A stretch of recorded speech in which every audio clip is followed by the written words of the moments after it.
ഒന്നര വർഷം മുമ്പ് സൗദിയിലെ റിയാദിലേക്ക് ഹൗസ് ഡ്രൈവർ ജോലിക്കായി പോയ തൃശൂർ പോന്നൂർ സ്വദേശി അമൽ പരമശിവൻ ഇന്ന് അവിടെ ജയിലിലാണ്. ജോലി സ്ഥലത്ത് അമലിന് പ്രശ്നങ്ങൾ ഉണ്ടായതായും എന്നാൽ ഇപ്പോൾ ചെയ്യാത്ത തെറ്റിനാണ് അമൽ ജയിലിലായിരിക്കുന്നതെന്നുമാണ് അനുജൻ അഖിൽ പറയുന്നത്. നന്നേ ചെറുപ്പത്തിലെ അച്ഛനും അമ്മയും നഷ്ടപ്പെട്ട ഈ കുടുംബത്തിൽ ഇവർക്ക് ഒരു അനുജൻ കൂടിയുണ്ട്. ഗൗരവമേറിയ ഇമ്മോറൽ ട്രാഫിക് അടക്കമുള്ള വകുപ്പുകളാണ് അമലിനു മേൽ ചുമത്തിയിരിക്കുന്നത്. അസാധ്യമെന്ന് തോന്നിയേക്കാവുന്ന നീതിക്ക് വേണ്ടിയുള്ള പോരാട്ടത്തിലാണ് അനുജൻ അഖിൽ. അഖിൽ, നിങ്ങൾ പോന്നൂരാണ് വീട് അല്ലേ? നിങ്ങൾ 3 ബ്രദേഴ്സാണ് എന്നാണിപ്പോൾ ഒരു പ്രസൻറ്റർ പറഞ്ഞത്. 3 പേരുണ്ട്. അതിൽ ഒരാളാണ് അഖിൽ പരമേശ്വരൻ അല്ലേ? അദ്ദേഹമാണ് റിയാദിലുള്ളത്. അദ്ദേഹം ഒരു വർക്ക് വിസ എടുത്തിട്ടാണ് പോയത്. എത്ര രൂപ കൊടുത്തു? അതൊരു 40 രൂപയുടെ അടുത്ത് ചെലവുണ്ടായിരുന്നു. അത് ഏജൻസി വഴിയായിരുന്നു. 40,000 റുപ്യ നിങ്ങൾ കൊടുത്തു. നിങ്ങളെ വീട്ടിലിപ്പോൾ നിങ്ങളും അനുജനും മാത്രമേ ഉള്ളൂ? വേറെ ആരുമില്ല? ഇല്ല. ഭക്ഷണം ആരുണ്ടാക്കുന്നത്? അനിയനിപ്പോൾ നിലമ്പൂരെ പഠിക്കണം. അതെ. അപ്പോൾ വീട്ടിലിപ്പോൾ താമറ്റിക്കുള്ളൂ? ഭക്ഷണം ആരുണ്ടാക്കുക? എനിക്ക് ഞാൻ പുറത്തുനിന്ന് കഴിക്കാന്നുണ്ടെങ്കിൽ ഉണ്ടാക്കും. എനിക്കെന്താ ജോലി? Electrical, wiring. എത്ര വരെ പഠിച്ചു? +2 കഴിഞ്ഞ ITI. അമ്മയും അച്ഛനൊക്കെ പഠിത്തമാണോ മരിച്ചത്? 3 വർഷം 2 വർഷം. അപ്പോൾ നിങ്ങളെ സഹായിക്കാൻ കുടുംബങ്ങളൊന്നുമില്ല അവിടെ അല്ലേ? കാര്യമായിട്ട് ഫാമിലീസ് ഉണ്ട്, അങ്ങനെ ഹെൽപ്പിംഗ് മെന്റാലിറ്റി ഒന്നും ഇല്ല. അവരവരെ കാര്യം നോക്കുന്നു, താങ്കൾ ജോലി ചെയ്യുന്നു. 3 വീടുണ്ട് അല്ലേ? വീടുണ്ട്. ഇപ്പോൾ ഈ അമലിനെ അവിടെ അറസ്റ്റ് ചെയ്തിരിക്കുന്നു. നിങ്ങളിവിടെ ആരെങ്കിലും സമീപിച്ചിട്ടുണ്ടോ ഇതിനു വേണ്ടിയിട്ട്? ഞാൻ ഇവിടെ സൗദിയിലെ ചേട്ടൻ്റെ ഒരു കൂട്ടുകാരുണ്ടായിരുന്നു റിയാദിൽ തന്നെ. അപ്പോൾ ആളെ വിളിച്ച് അവിടുത്തെ മുസ്ലിം സംഘടനയായിട്ട് കോണ്ടാക്ട് ചെയ്തിരുന്നു. അപ്പോൾ അവരിങ്ങനെ അന്വേഷിച്ചു, ഈ മോറൽ ട്രാഫിക് കേസ് എടുത്തിരിക്കണമെന്ന് പറഞ്ഞു. പിന്നെ ഈ നോമ്പ് ടൈമായ കാരണം അവരെ കൊണ്ടൊന്നും ചെയ്യാൻ കഴിയില്ല. പിന്നെ ഇങ്ങനത്തെ ഒരു കേസായ കാരണം ഈ അവിടുത്തെ കഫീലിനെ കോണ്ടാക്ട് ചെയ്യാനൊന്നും അങ്ങനെ കഴിയില്ല അവിടുത്തെ ഈ നിയമം വെച്ചിട്ട്. അങ്ങനെ അവർ പറയാൻ കഴിഞ്ഞത്. എന്താ ഇയാൾ ചെയ്ത കുറ്റം എന്താ? അവൻ അവിടുത്തെ അറബിയുടെ കുട്ടി വണ്ടി ഓടിക്കണം എന്ന് പറഞ്ഞിട്ട് മദ്രസയിൽ അവർ പോയി വരുന്ന വഴിക്ക് വണ്ടി ഓടിക്കണം എന്ന് പറഞ്ഞിട്ട് വണ്ടി ഓടിക്കൊണ്ടിരിക്കുമ്പോൾ കുറച്ച് പ്രശ്നം ഉണ്ടാക്കി എന്ന് പറഞ്ഞു. അതിന് സിഗ്നലിൽ വെച്ച് ഇവൻ്റെ മടിയിൽ കയറിയിരുന്ന സ്റ്റീറിംഗ് പിടിച്ചു. എത്ര വയസ്സുള്ള കുട്ടിയാ? വയസ്സ് അറിയില്ല, ആൺകുട്ടിയാണെന്ന് പറഞ്ഞത്. ഇപ്പൊ സിഗ്നൽ ആയതുകൊണ്ട് അവൻ വണ്ടി സൈഡാക്കി നിർത്തുമ്പോഴേക്കും പോലീസ് പിടിച്ചു എന്നാണ് വിളിച്ചപ്പോ പറഞ്ഞത് ചേട്ടൻ. അപ്പൊ അങ്ങനെ അങ്ങനത്തെ ഒരു സ്റ്റീറിംഗ് കൊടുത്ത കേസിലെ പിടിച്ചെന്നാ ചേട്ടൻ ഇപ്പോഴും വിചാരിച്ചിരിക്കണത്. പിന്നീട് ഈ സംഘടന പറഞ്ഞപ്പോഴാണ് അറിയണത് ഇമ്മോറൽ ട്രാഫിക് ആണ്, ഈ കുട്ടി മടിയിൽ കയറിയിരുന്നതാ പ്രശ്നമായതെന്ന് അറിയണത്. കുട്ടിക്കൊരു 5-6 വയസ്സാണ് അവൻ പറഞ്ഞത്. അത്രേ ഉള്ളൂ അല്ലേ?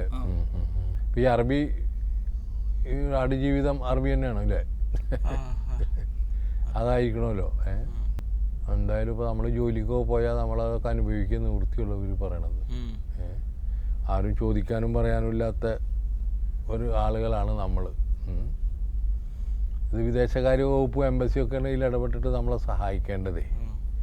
കാരണം വിദേശത്ത് ഇടപെടൽ ശേഷിയുള്ളത് വിദേശകാര്യ വകുപ്പിനും ഇന്ത്യൻ എംബസിക്കുമാണ്. അവരൊന്നും പറയാതെ അങ്ങോട്ട് നോക്കാം ഇങ്ങോട്ട് നോക്കാമെന്നൊക്കെ പറയാനല്ലാതെ ഇന്ത്യൻ പൗരന്മാർക്ക് കാര്യമായ ഒരു സഹായവും ഈ എംബസികൾ ചെയ്യുന്നില്ല എന്നുള്ളതാണ് സത്യം. അപ്പോൾ നിങ്ങൾ അടിയന്തരമായിട്ട് നോർക്ക റൂട്ട്സിലേക്ക് ഈ അമലിനെ കുറിച്ചിട്ടുള്ള വിഷയങ്ങൾ വെച്ചിട്ട് കത്ത് കൊടുക്കണം. നമ്മളെ മുഖ്യമന്ത്രി പറ്റാവുന്നതൊക്കെ സഹായിക്കും. മനസ്സിലായില്ലേ? നിങ്ങൾ വിദേശകാര്യമന്ത്രിക്കും ഒരു അപേക്ഷ കൊടുക്കണം. പിന്നെ ഇപ്പോൾ ഈ ഇലക്ഷൻ കഴിഞ്ഞാൽ നമുക്കൊരു MP വരും. അപ്പോൾ ആ MP-നെ കൊണ്ട് നമുക്ക് തൃശ്ശൂരാണല്ലോ, ഞാൻ തൃശ്ശൂരുണ്ട്, നിങ്ങൾക്ക് പറ്റാവുന്ന ഹെൽപ്പുകളൊക്കെ നോർക്ക റൂട്ട്സ് ഇവിടെ ഉണ്ട്. ഒരു പരാതി കൊടുത്താൽ മതി. അതല്ല, മലപ്പുറത്തെ ചേട്ടൻ അമ്മാവൻ്റെ മോനുണ്ട്.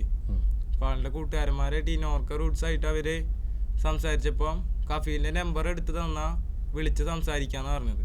അല്ല, നിങ്ങൾ കഫീലിന്റെ അഡ്രസ്സൊക്കെ വെച്ചിട്ട് ഇയാൾ ജോലി അഡ്രസ്സ് ഞങ്ങളുടെ കയ്യിൽ അഡ്രസ്സ് ഇല്ല. ഇയാൾ ജോലി ചെയ്തിട്ട് ഇയാൾ അഡ്രസ്സ് ഇല്ലേ? ഇല്ല, അത് എനിക്ക് വാട്സപ്പ് ചെയ്ത് തന്നിരുന്നു, അത് കയ്യിൽ നിന്ന് പോയി. എന്തെങ്കിലും ഒരു ഡീറ്റെയിൽസ് വേണ്ടേ? അല്ല, ഇയാള് എവിടെ റിയാദിൽ എവിടെ ഉണ്ടായിരുന്നു അറിയോ നിങ്ങൾക്ക്? ഇയാളെ പാസ്പോർട്ട് നമ്പറും ഡീറ്റെയിൽസും ഇയാൾ ഇന്ന ജയിലിലുണ്ടെന്ന് പറഞ്ഞിട്ട് കൊടുക്കുക. അല്ല, ഇന്ന ജയിൽ ഏതാന്നും അറിയില്ലേ? അവിടുന്ന് വിളിച്ചിട്ടുള്ള കോണ്ടാക്ട് നമ്പർ മാത്രമേ ഉള്ളൂ.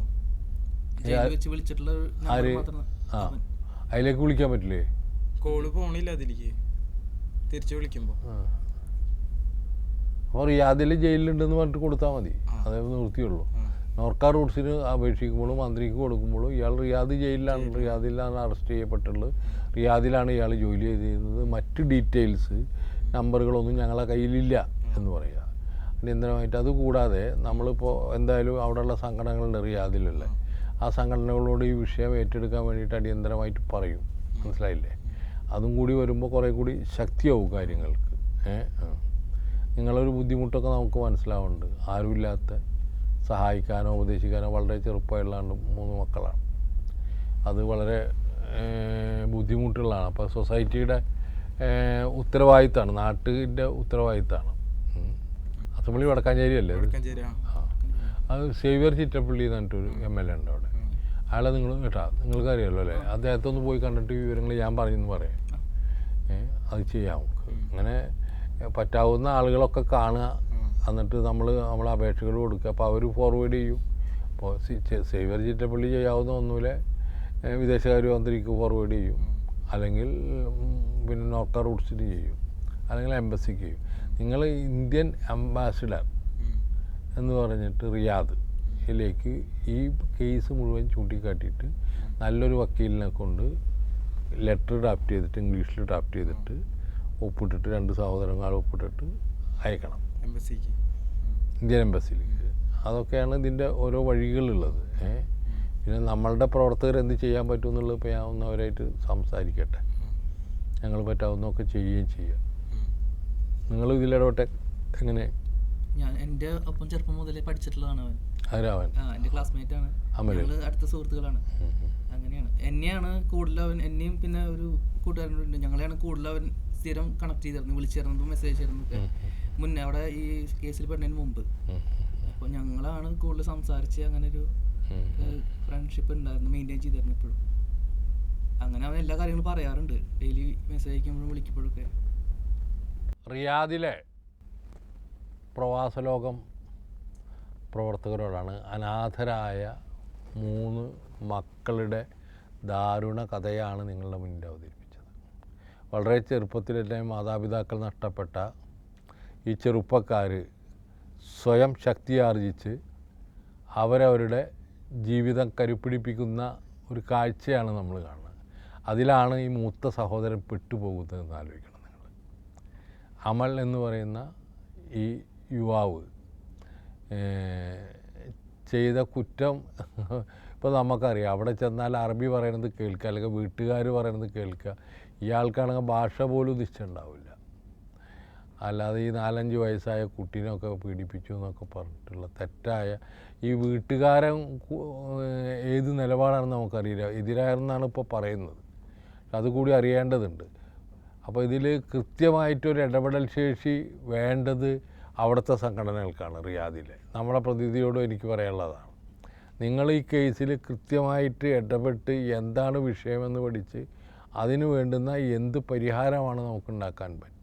എന്തായാലും ഈ കുടുംബത്തെ രക്ഷിക്കേണ്ട ഉത്തരവാദിത്തം നമുക്കുണ്ട്. പക്ഷേ ഇത്തരത്തിലുള്ള ആളുകളുടെ നേർക്കുള്ള ക്രൂരതകൾ, ഇപ്പോൾ മലയാളത്തിൽ ഒരു സിനിമ ഇറങ്ങിയിട്ടുണ്ട്, അവിടെ കാണാൻ പറ്റുമെന്ന് എനിക്ക് തോന്നുന്നില്ല. അത് പറയുന്നത് ഇത്തരത്തിലുള്ള ദുരിതപൂർണമായിട്ടുള്ള ജീവിതങ്ങളുടെ കഥയാണ് പറയുന്നത്. അത് ഒരാളുടെ കഥയല്ല, ഒരുപാട് പ്രവാസികളുടെ കഥയാണ് എന്നാണ് എനിക്ക് പറയാനുള്ളത്. നമ്മളൊക്കെ ഈ ദുരിതങ്ങളും ദുഃഖങ്ങളും അനുഭവിച്ചത് പല രീതിയിലാണ്. നജീബിൻ്റെ ആടുജീവിതത്തിലെ നജീബിൻ്റെ ജീവിതം പോലെ തന്നെ നിരവധി നജീബുമാർ പ്രവാസലോകത്തിലൂടെ കടന്നുപോയിട്ടുണ്ട്. 1-2 അല്ല. കുടിയേറ്റത്തിൻ്റെ ഒരു ഏത് കാലത്തെയും ദുരിതപൂർണമായിട്ടുള്ള ഒരു മുഖമായിട്ട് നമ്മളുടെ മുന്നിൽ നിൽക്കുന്നുണ്ട്.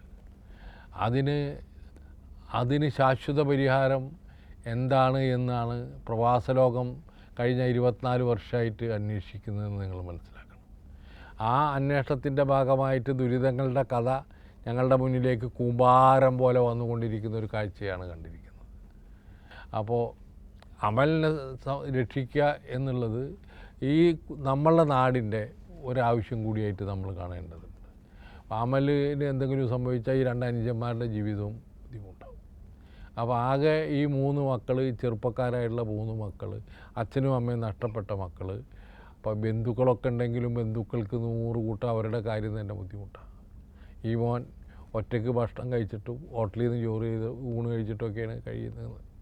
മറ്റവന് നിലമ്പൂർ എന്തോ പഠിക്കാൻ പോയിരിക്കുകയാണ്. ഇങ്ങനെ ചിതറിപ്പോകുന്ന ഈ കുടുംബത്തെ ഒന്നിപ്പിക്കുന്നത് അമലാണ് എന്നാണ് ഞാൻ മനസ്സിലാക്കുന്നത്. അപ്പോൾ അമലിനെ തിരിച്ച് കിട്ടുക എന്നുള്ളതാണ് അദ്ദേഹത്തിൻ്റെ സുഹൃത്തും പറയുന്നത് തന്നെ. അമലിനെ കിട്ടുക എന്നുള്ളതാണ് ഈ കുടുംബത്തെ നിലനിർത്താൻ വേണ്ടുന്ന ഏറ്റവും പ്രധാനമായിട്ടുള്ള ഘടകമെന്ന് റിയാദിലെ പ്രവാസികൾ മനസ്സിലാക്കണം, പ്രവാസ ലോകം പ്രവർത്തകർ മനസ്സിലാക്കണം. അപ്പോൾ അമലിനെ മോചിപ്പിക്കാനുള്ള എല്ലാ പരിശ്രമങ്ങളും നിങ്ങളുടെ ഭാഗത്ത് ഉണ്ടാകണം എന്നാണ് എനിക്ക് അഭ്യർത്ഥിക്കാനുള്ളത്. ഓക്കെ.